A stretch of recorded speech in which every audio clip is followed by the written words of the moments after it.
वास्तवमा यो व्यवसाय एकदमै कठिन व्यवसाय हो। अहिले यत्रो कोभिडको बेलामा तपाईँ थला थला पर्नु भएको छ। एकातिर चाहिने ब्याङ्कबाट लिएको अरबौँ रुपियाँको लोन, त्यसको ब्याज किस्ता, त्यो अवस्था छ। भर्खरै अब कोभिड चाहिने अलि न्यूनीकरण हुँदैछ। तपाईँहरू आफू मात्रै नभएर बुवा बाजेले सुरुवात गरेको यो व्यवसाय, उहाँहरूले देखेको त्यो सपना, एउटा अङ्ग्रेजीमा भनाइ छ, you must to dream first then your dream will come true. तपाईँ पहिला सपना देख्नुहोस्, त्यसपछि त्यो साकार हुन्छ। त्यो तपाईँहरूको अग्रजहरूले तपाईँहरूले देखेको सपना आज त्यो चाहिँ ओझलमा परेको छ। त्यसो भएको हुनाले म यहाँबाट के भन्न चाहन्छु भन्दा, जे समस्या हाम्रो माझमा आएको छ, हाम्रो कार्यकारीले जे भन्नुभएको छ, अन्य वक्ता मित्रहरूले जे भन्नुभएको छ, जे यहाँ समस्या आउँछ, चाहे त्यो हेलिकप्टर रेस्क्यु गर्दाखेरिको समस्या भयो, चाहे अन्य समस्याहरू भयो, यी सबै समस्यालाई समाधान गर्नको लागि नै म यो मन्त्रालयमा आएको हो। यो मन्त्रालय सम्हालिरहँदा म कुनै प्राइभेट एयरलाइन्स अथवा हिजोका ती प्राइभेट माफियाहरू कसैको सिफारिसमा आएको मान्छे होइन।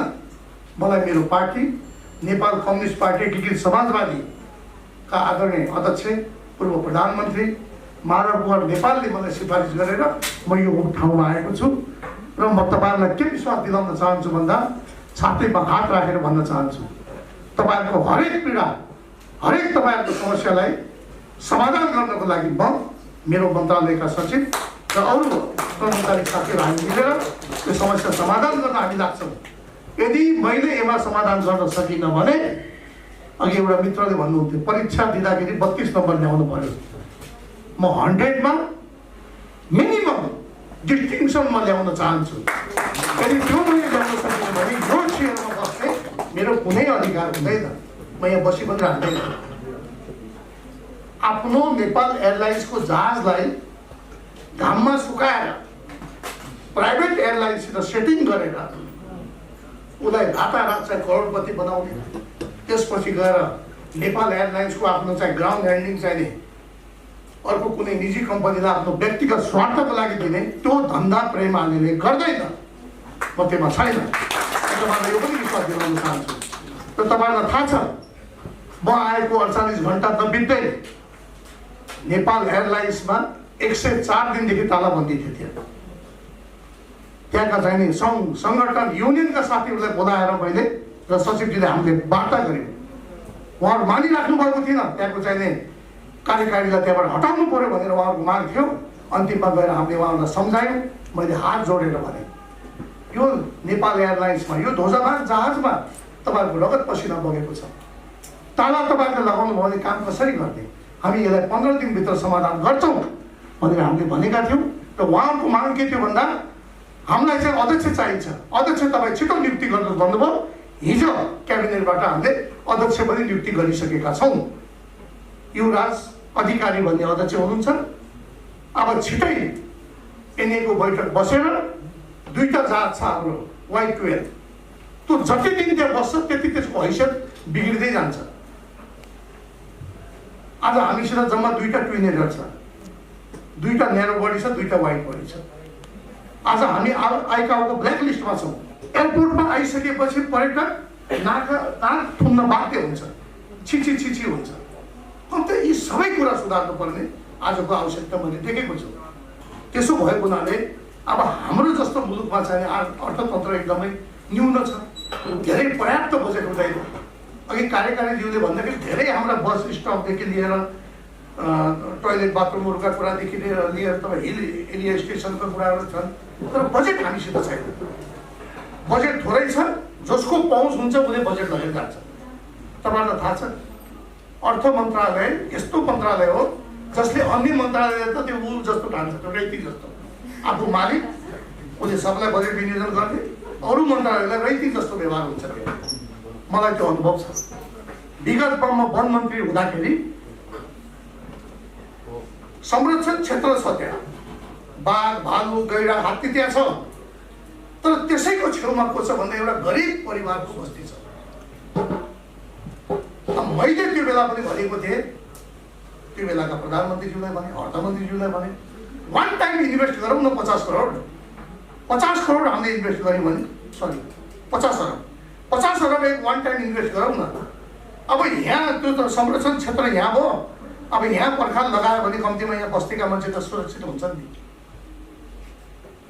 तर हामी त्यो गर्न सक्दैन, त्यो बजेटको व्यवस्था पनि गर्न सक्दैन। अनि त्यो बिचरा गरिबले त्यहाँबाट उठेर अन्यत्र जाने उसको त्यो हैसियत पनि छैन। एउटा लुम्बिनी गार्डन भन्ने स्पेनको 2 अरब 50 करोडको चाहिने बुद्धको मूर्ति त्यहाँको गभर्मेन्टको सहयोगमा लुम्बिनी गार्डन स्पेन संस्थाले ल्याएर भैरवा अन्तर्राष्ट्रिय विमानस्थल हाताभित्र चाहिने त्यो चाहिने मूर्ति अनावरण हुँदैछ। सम्मान्य राष्ट्रपतिज्यूबाट त्यो मूर्तिको अनावरण गर्ने हुने कार्यक्रम छ। हामी पनि त्यहाँ उपस्थित हुन्छौँ। त्यसले के हुन्छ भन्दा एउटा सन्देश जान्छ। बुद्ध जन्मेको ठाउँमा 2.5 अरबको मूर्ति भने त्यो त एउटा अर्कै अर्थ जान्छ। त्यसले पर्यटकहरूलाई एउटा सन्देश जान्छ। त्यति मात्रै होइन, आज विश्वभरिका चाहिने बुद्धिस्टहरू भन्न थालेका छन् बुद्ध जन्मेको ठाउँमा हामी आफ्नो सन्तान जन्माउन लागि हामी जान्छौँ भनेर विश्वभरि त्यो एउटा सन्देश गएको छ। त्यसो भएको हुनाले म के भन्न चाहन्छु भन्दा हाम्रो देश गरिब, हाम्रो अर्थतन्त्र गरिब भएको हुनाले हामी गरिब हुनु हुँदैन, वान टाइम इन्भेस्ट गर्ने हो। अब हामी चाहिने एयरपोर्टहरू जस्तो तपाईँको धनगढी निजगढ विमानस्थल अन्तर्राष्ट्रिय विमानस्थल जहाँ तपाईँको 8050 स्क्वायर हेक्टर चाहिने जग्गा चाहिँ तपाईँको निजगढ अन्तर्राष्ट्रिय विमानस्थलको दाममा आइसकेको छ। यो सबै विमानस्थलहरूलाई इपिसिएफ मोडलमा इन्जिनियरिङ प्रोक्युरमेन्ट कन्स्ट्रक्सन फन्डिङको माध्यमबाट हामी त्यसलाई अगाडि बढाउँछौँ। र हाम्रो मन्त्रालय अन्तर्गत पनि विभिन्न ठाउँमा बाँझो रहेको जग्गाहरू त्यसलाई अब त्यत्तिकै राख्नु हुँदैन। टेन्डर गरेर चाहे त्यो होटल व्यवसायको लागि होस्, चाहे त्यो कुनै म्युजियम बनाउनको लागि होस्, त्यसलाई हामी खाली राख्दैनौँ। सम्माननीय प्रधानमन्त्रीज्यूसँग त्यो बारेमा छलफल गरेर जुन ठाउँमा यो मन्त्रालय अन्तर्गतका जग्गा जमिनहरू छन् त्यसलाई चाहिँ टेन्डर गरेर बराबरीमा हामी त्यो व्यवस्था पनि मिलाउँछौँ।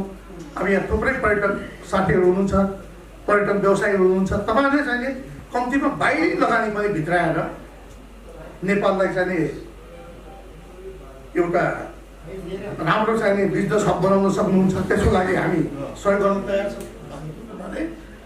अब जे गर्नुपर्छ तपाईँहरूको हरेक पीडामा मलम लगाउनको लागि सरकार तयार छ, यो मन्त्रालय तयार छ। जे यसमा भएका समस्याहरू छन् यसलाई समाधान गर्नको लागि म मेरो मन्त्रालयका सचिव लगायत हामी सबै प्रतिबद्ध छौँ। चाहिने कुराको लागि हामी 1 मिनट पनि तपाईँहरूलाई चाहिँ दुःख दिनेवाला छैनौँ। हाम्रो मन्त्रालयको तर्फबाट हुने हरेक काम तीव्र गतिमा अगाडि बढ्छ।